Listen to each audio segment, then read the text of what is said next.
Welcome to another edition of Don't Waste Your Time. This video may not be for you, but it's definitely for us here in Charles County, Maryland. And this is the beginnings of a brand new Supercharger. So I've been the owner of this car for over 5 years. And now that the Supercharger network has grown, thanks to owners like you who have bought and believed in the product, Tesla has now expanded supercharging down to small towns like this, which makes me very, very happy. Because I have a 70 kilowatt battery, and it takes a lot of planning to go long trips.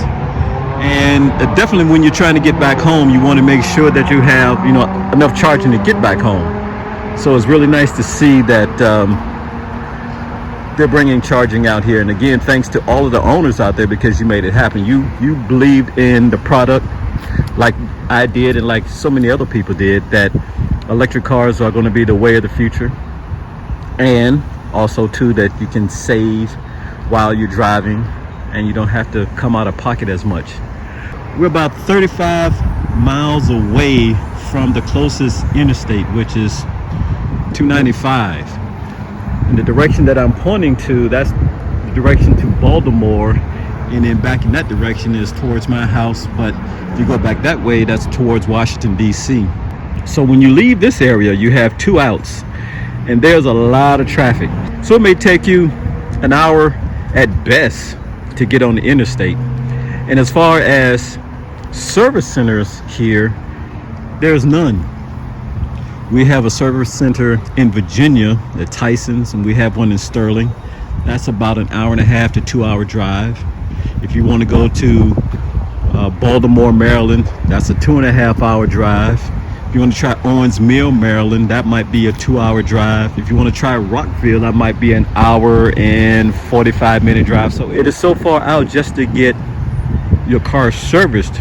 And I'm pretty sure, like you anywhere around the United States, you may have the same problems too. But this is a good sign that maybe one day we will have a service center, maybe in Prince George's County or in Charles County, so we don't have to drive so far. I'm very happy to see this. So here's another shot. It looks like it's going to be 8 stalls here. You see the piping. And I want to talk about Wawa and how they are helping the Superchargers come out to areas like this, which is really, really nice. So Wawa, if you don't know, the CEO of the gas station owns a Tesla. Not this guy in this building here, but the CFO or the COO or the CEO, whatever he wants to be called, the owner of the Wawa gas stations actually owns a Tesla. So it's very smart business sense for him to put Superchargers here, because he knows basically people are going to park right here, and then they're going to go in and they're going to buy something to eat while their car is charging.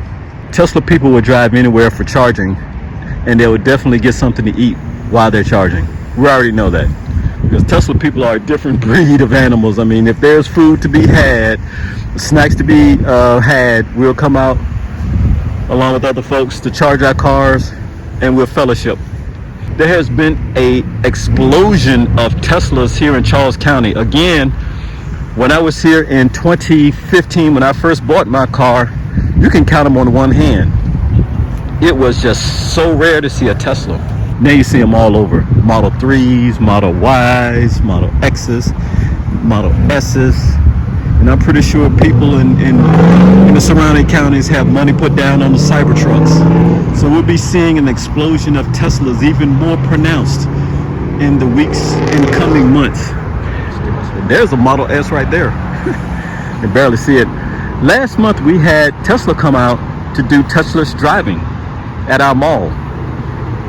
That was the first time that's ever happened out here, that you can sign up and drive any car that you like, the S, E, X, or Y, and you can have it for 15-20 minutes.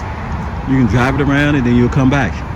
But it really is kind of cool to have a supercharger come up. So this city is growing, Teslas are growing, and is only bringing more attention to people who do not have electric cars, that yes, there's an alternative out here by driving something and reducing your carbon footprint. Progress is happening here in Southern Maryland.